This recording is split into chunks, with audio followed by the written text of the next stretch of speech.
Final question, it belongs to the one and only Ron Rando of Ron's Guns. Go ahead, Ron. What do you got? My name is Ron Rando. I'm from East Lyme, Connecticut. I have a gun shop out there. And I did Mr. Elci's show Friday, and he says to me, I don't know who the hell's a more Trump supporter, you or Wayne Allyn. But I want to tell you, I think we're pretty close.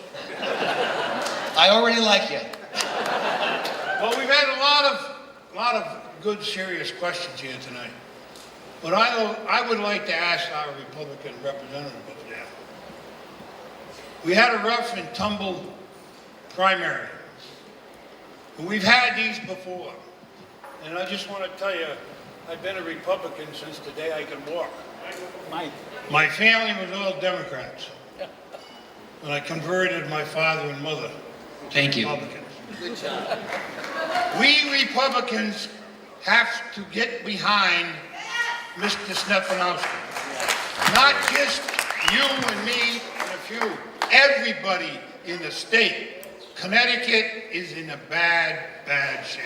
We are ready to go bankrupt. And if the people don't realize that, they better smarten up. We can't afford to give Hartford $40 million and give this one $40 million. The biggest problem we got in the state of Connecticut right now is 49% of the Connecticut residents are on the dole. We can't afford that. And you saw what the Maine governor did with welfare, okay? We got to do something about that. And if I was governor, the first thing I would do is lay off 5,000 state employees. That's the only way you're going to balance the budget. You can laugh all you want. Politicians gotta have balls. That's why Trump won. And we can't have any pussies running this year. Okay? Well, I want to tell you something. Work hard. Get the Republican Party to work together, get behind him, and we gotta get Susan in there as the Attorney General. We can't have that Fong or Wong guy that's running on the Democratic ticket. I want to thank you gentlemen for coming, and Mr. Elci, you put on the best debate we ever went to. Thank you, Ron. And Mr. Elci does a great job. All right, get that mic before a four-letter word. Always hard to know where he stands on things. Well, go ahead. You want to answer that real quick? So, yes, we absolutely had a bruising primary, and not just in the governor's race. I mean, we had primaries all across the board.